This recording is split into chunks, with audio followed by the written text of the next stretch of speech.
Hello mga ka-homemakers. First time ko gumawa ng fit shampoo.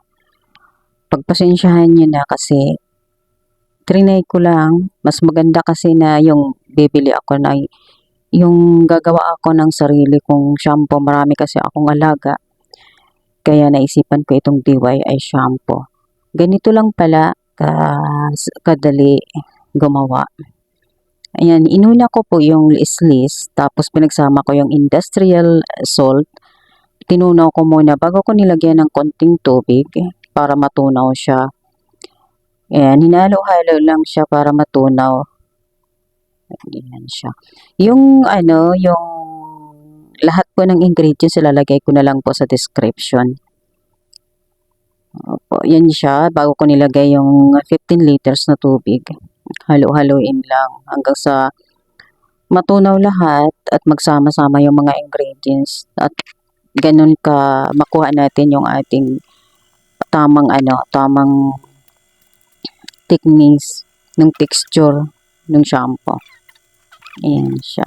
Tapos pinagsama-sama ko na lahat yung mga ingredients, yung EDTA, yung labsa, lahat po pinagsama-sama ko na.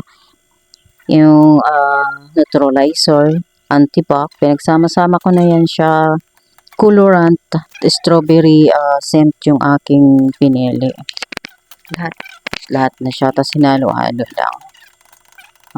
Ganun lang kadali. Kisa naman na magbibili-bili ang mahal-mahal, kaya ganun lang kadali magawa.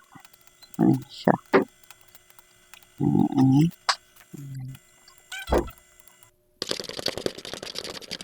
Ano?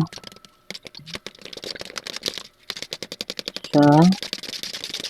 Iano ko na kasi ito. Punong-puno na kasi yung punong-puno na yung silicone. Teka lang kayo. So, tatakpan muna natin. After 24 hours, saka na natin isalin.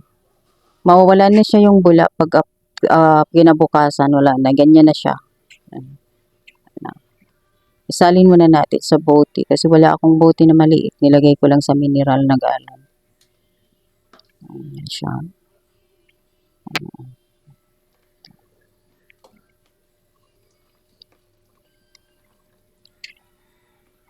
Mabango. Nagamit ko na ito kanina sa aking mga alaga. Ang ganda ng malambot yung